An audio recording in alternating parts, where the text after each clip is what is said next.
Now at 11, did they make it? A group of elite runners backed by Nike attempts to break an amazing marathon record.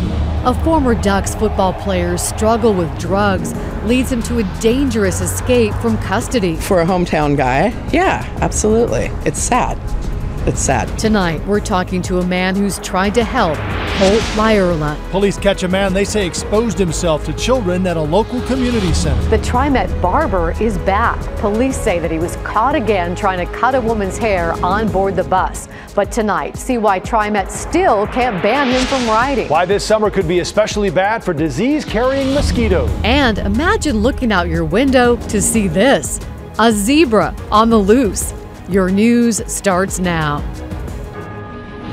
First tonight, a once promising Ducks football player is in the hospital after escaping custody and then overdosing. Thanks for joining us. I'm Joe Donlon. And I'm Laurel Porter. Colt Lyerla has been arrested for drugs multiple times in the past 4 years. He was serving out a 6-month sentence in the Washington County Community Correction Center when he climbed out a window yesterday. He was found today after he'd overdosed at a Hillsborough home. People inside that home gave him CPR and a dose of Narcan to save him. Once police showed up, they say he tried to run off again, but was caught a short time later. The Night Team's Catherine Cook spoke tonight with a man who tried to help Lyerla in the past, and she joins us now. Catherine? And Joe, his former attorney, says he still cares about Lyerla and wants to see him get clean. He says what Lyerla is experiencing isn't far off from what others struggling with drugs are going through under what he believes is a broken system. You either solve this end of the problem or you can continue to deal with the remnants of failed policies of incarceration and no treatment. To attorney John Tyner, it's the revolving door that many people struggling with drugs have been pushing through for decades. An epidemic he believes should be approached as a health crisis instead of a criminal issue whenever possible. He thinks of his former client, Colt Lyerla. Colt didn't have a very good upbringing. And his struggle with substance abuse. And Tyner wonders, could that approach have helped Lyerla and others walking in his shoes? He wonders what some of the money spent to keep people behind bars could do if invested in drug counselors and other treatment programs. Things he says have fallen by the wayside. We've not really solved the problem, we've exacerbated it, and you can see the number of addicts and homeless on the streets of Portland. So we spent a lot of money, didn't achieve much, and we're in a position now where we can't afford to incarcerate any more people, and we still have the drug problem. Tyner admits he doesn't have the perfect solution, but he hopes people will realize that what's happening in Colt's life is happening to countless others without the name recognition. I also spoke with Lyerla's current attorney, Stephen Howes. He told me he couldn't speak about Lyerla's current situation right now. Once released from the hospital, Lyerla will be brought here to the Washington County Jail. Back to you. Well, it is so unfortunate on so many levels. Catherine, thank you very much. Police tonight are searching for a driver who hit a man in southeast Portland this morning. Police say he was alive when he was put in the ambulance, but he did not make it. We talked with a woman who saw it all happen and tried to comfort him in his final moments. When I approached him, he had his right hand out, and I took his hand. I was just letting him know that it's okay. I'm here. You're not alone. Everything's gonna be okay. Hang in there. This happened at 82nd and Flavel. The suspect's car is a gray or dark colored small sedan. Police also want to talk with the driver of a red truck that came by right after the crash, but didn't stop. A 60-year-old man is behind bars tonight, accused of exposing himself to several kids at a Portland community center. KGW's Mike Benner is live outside the Multnomah County Jail, where the suspect is being held tonight. And Mike, you've been digging into his past. Yeah, we have, Laurel, and all we found is a couple of speeding tickets. Nothing as serious as the allegations this man is facing tonight. Let's get right to a picture of the suspect. His name is John Clark. He is 60 years old. He's charged with 3 counts of public indecency. Authorities say he exposed himself to 3 kids in the locker room at the East Portland Community Center on Southeast 106th Avenue. The community center happens to be right across the street from the Portland Police Bureau's East Precinct. Now, we're told 2 of the victims are just 7 years old, the other 10 years old. This happened back in March and April. We spoke to a number of parents coming and going from the community center tonight. They found the news extremely unsettling. I mean, it's disgusting. I mean, it makes me concerned, but I don't drop my kids off. I come with them. So, you know, it just feels like something that just could happen anywhere.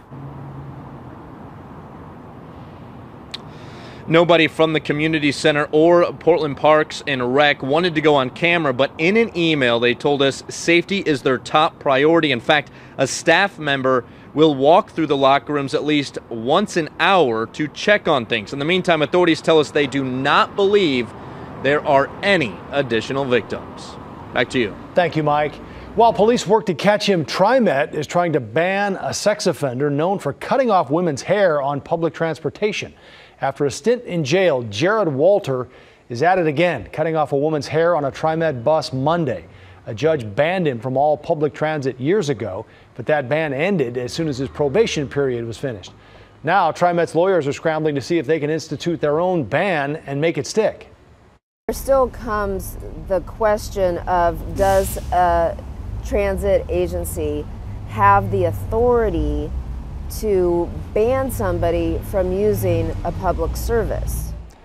TriMet is a state agency, meaning it can punish you for minor things like smoking near a platform. But when it comes to real crimes, they still rely on the criminal justice system. Police and TriMet are both asking for any information about Walter's whereabouts. And if you're a woman who rides the bus, they ask you to check your hair because they're worried Walter might have targeted other women who have not realized it yet. 2 people are now in jail accused of killing a man who was found dead in a Clark County shed. Deputies arrested them in the death of 34-year-old Raymond Brandon. Brandon died from a gunshot wound. Police believe he was killed a week before his body was found. 39-year-old Neil Always faces murder, robbery, and kidnapping charges. 31-year-old Ashley Berry is charged with robbery and kidnapping in the case. Investigators are not releasing any information on a motive. We have a sad update to a story we told you about last night. A 90-year-old man who was hit by a tree that fell onto a senior center in West Linn has died. Robert Ruff was sitting on the patio you see here in this video when the 60-foot-tall tree came crashing down. He died at the hospital late last night. Firefighters say the tree was old and unhealthy and was not brought down as a result of last night's storms. In a traffic alert, part of I-5 is shut down again for the weekend. This is a live look at the area. Northbound lanes are closed right now on I-5 from the Markham to the Fremont bridges in downtown Portland. They should reopen by Monday's morning commute. There's just one more closure. That's next weekend. This is also crews can make repairs to under the Burnside Bridge. After the House passed its version of health care reform, the Senate is wasting no time, saying they have little use for the bill. One senator says there seems to be more questions than answers about the consequences of the House bill, especially on people with pre-existing conditions. House Republicans say their plan will protect people with pre-existing conditions if they're already covered, but the bill would allow states to allow insurers to charge those people more. The Senate will write its own bill. My goals will be to rescue the people who are likely not to be able to buy insurance next year.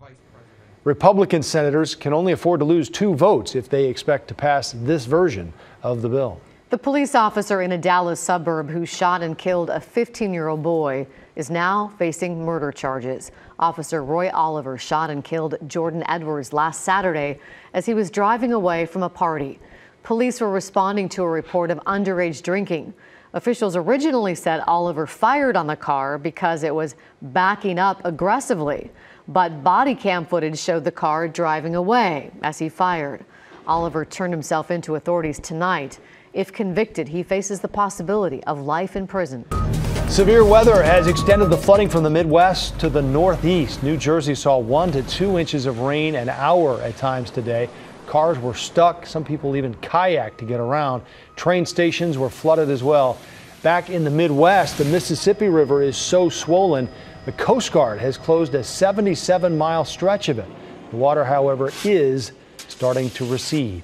A teenager in Lacey, Washington was fast asleep when a huge tree fell on his house just feet away from his bed. It happened during last night's storm. It cut the house in half. His stepdad, Mark Lowe, knows it was lucky no one was hurt. Then the branches and everything started falling, and I actually ended up huddling down by the house because I almost got hit by flying branches. Lowe was out back taking video of the storm when that tree came down. Locally, the thunderstorms that rolled through last night are being blamed for a fire at this home in Damascus. Lightning hit the house early this morning, sparking the flames. Firefighters say the homeowner thankfully heard the crash that woke her up, and she found fire in her attic, and then she got everyone out okay.